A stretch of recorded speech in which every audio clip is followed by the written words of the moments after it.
आज हम सीखेंगे इलास्टिक सर्च को मैजेंटो में कैसे यूज़ करें। तो बेसिकली आपको इलास्टिक सर्च हमेशा यूज़ करनी पड़ेगी इंस्टॉलेशन में, क्योंकि ये कैटलॉग सर्च के काम में आती है। अब देखते हैं कैटलॉग सर्च में ये क्या क्या फ़ीचर लेके आती है।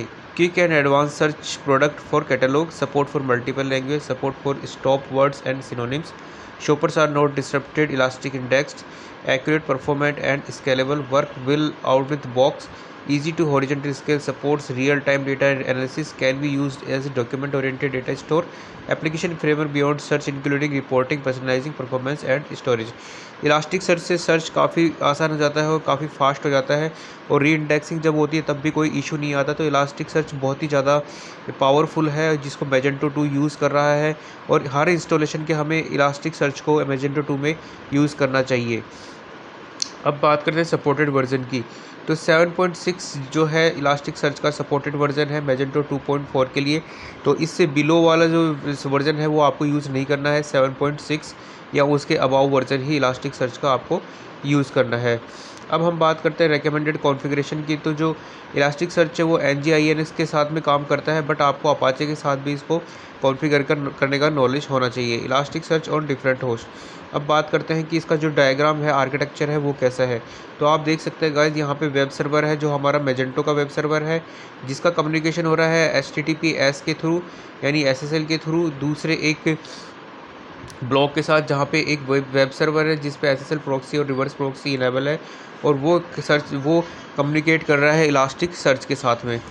तो ये आर्किटेक्चर होता है आपका जो वेब सर्वर होता है। यहाँ पे 2 वेब सर्वर हो गए, एक आपके मैजेंटो का वेब सर्वर हो गया और एक वेब सर्वर हो गया आपका इलास्टिक सर्च का।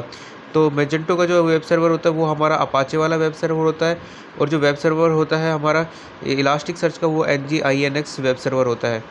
अब यहाँ पे देखेंगे आपकी सबसे पहले यूज़र हमारे मैजेंटो के वेब सर्वर पे आता है, और वहाँ पे सर्च पे कुछ भी कीवर्ड या कोई भी वर्ड हिट करता है, वो जाता है हमारे सर्वर किसके पास, NGINX सर्वर के पास, जो कि HTTPS के थ्रू होता है। यहाँ पे 443 पोर्ट काम में आता है, जो यहाँ पे हिट करता है। हिट करने के बाद ये आपका कनेक्ट करता है आपके इलास्टिक सर्च के साथ में, और वहाँ से डेटा लेके आता है, और डेटा फैच करके आपको यहाँ पे मैजेंटो वाले वेब सर्वर पे दिखाता है।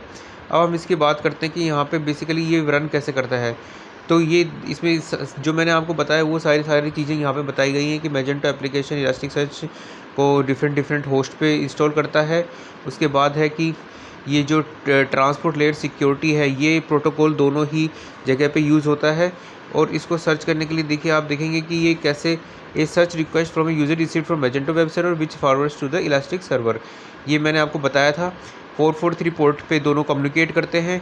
उसके बाद जो इलास्टिक सर्च का जो पोर्ट होता है वो 9200 होता है, ये आपको याद रखना है। इसके बाद देखते हैं कि elastic search further use HTTP basic authentication. जो इलास्टिक सर्च होता है वो HTTP बेसिक ऑथेंटिकेशन इससे आगे भी यूज़ करता है, जो कि आपको वहाँ पे प्रॉपर आपको यूज़र नेम पासवर्ड वहाँ पे प्रोवाइड करना पड़ेगा। उसके बाद जो है आपकी जो इलास्टिक सर्च की जो रिक्वेस्ट है उसको प्रोसेस कर दिया जाता है। उसके बाद हम बात करते हैं कि और क्या क्या हमें इम्पोर्टेंट है इलास्टिक सर्च के बारे में जानने के लिए। तो यहाँ पे ये देखेंगे आपके फायरवॉल एंड SE लिनक्स और ये जावा का एक JDK है, वो आपको इंस्टॉल करना पड़ता है। फिर आप इंस्टॉल करेंगे इलास्टिक सर्च, और फिर अपग्रेड करेंगे इलास्टिक सर्च। तो बात करते हैं फायरवॉल और SE लिनक्स की। But guys, firewall and SE Linux जो होता है वो एक सिक्योरिटी रिलेटेड सॉफ्टवेयर होता है, जो 2 सिस्टम के बीच में होता है, और वो सिक्योरिटी कंसर्न से कुछ चीज़ों को ब्लॉक करता है। तो जब हम दो सर्वर की बात करें तो वहाँ पे हमें ये चेक करना पड़ेगा कि कोई फायरवॉल या SE लिनक्स करके, या IP टेबल्स या ऐप आर्मर करके कोई ऐसा सॉफ्टवेयर नहीं है जो कि हमारे इन रिक्वेस्ट के कम्युनिकेशन को ब्लॉक कर रहा है। तो ये हमें चेक करना पड़ेगा कि हम कैसे इसको कॉन्फ़िगर करें कि बाकी चीज़ों को ब्लॉक करें, बट इस कम्युनिकेशन को ब्लॉक ना करें। अदरवाइज़ क्या होगा कि हमारा जो इलास्टिक सर्च है वो वर्क करना बंद हो जाएगा। तो यहाँ पे कुछ लिंक्स दिए हुए हैं, उन लिंक पे आप क्लिक करके और चेक कर सकते हैं IP टेबल्स और SE लिनक्स जैसे सॉफ्टवेयर है उनको हम कैसे कॉन्फ़िगर कर सकते हैं। अब बात करते हैं जावा की। तो JDK भी यहाँ पे नेसेसरी है। JDK को चेक करने के लिए आप क्या करेंगे, अपने टर्मिनल पे जाएंगे, जावा हाइफन वर्जन जब आप डालेंगे तो आपको जावा का वर्जन का पता चल जाएगा। अब हम बात करते हैं installation of JDK in CentOS and Ubuntu. जब सेंटोस की बात करते हैं तो yum-y इंस्टॉल जावा -1.8.0 ओपन JDK करके आप डालेंगे तो आपको आप JDK इंस्टॉल कर सकते हैं। उबंटू की बात करते हैं तो apt get -y अपडेट आपको करना पड़ेगा सारे सॉफ्टवेयर को अपडेट करने के लिए, और उसके बाद आप कमांड डालेंगे apt-get install -y open jdk 8 jdk।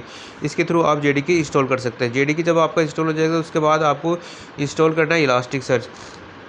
इलास्टिकसर्च install करने के लिए जो एक गाइड है वो मैं आपको मेरे आने वाले वीडियोस में बताऊंगा, बट यहाँ पे मैं आपको दिखाता हूँ कि अगर आपने इंस्टॉल कर लिया है तो आप उसको कैसे चेक करेंगे। तो आपको यहाँ पे कमांड डालनी पड़ेगी कर्ल फिर -x get और होस्ट का नेम 9200 जो मैंने पोर्ट बताया था वो पोर्ट डालना पड़ेगा, इलास्टिकसर्च वाला पोर्ट, और उसके बाद कैट पे हेल्थ एंड पेटी, जिससे आपको पता चल जाएगा कि इलास्टिकसर्च आपका इंस्टॉल्ड है, कॉन्फ़िगर्ड है। तो ये आपके पास एक रिज़ल्ट साइट सामने आएगा जहाँ पे आपको इपोक यानी टाइम का टाइम स्टाम्प दिया जाएगा, क्लस्टर इलास्टिकसर्च आ गया है, स्टेटस ग्रीन आ गया यानी वो चल रहा है। अपग्रेडिंग इलास्टिकसर्च अपग्रेड के लिए भी मैं एक सेपरेट वीडियो लाऊंगा जिससे आपको पता चल जाएगा कि इलास्टिकसर्च को कैसे अपग्रेड किया जाता है। अभी तक के लिए इतना ही guys, thank you very much for watching the video.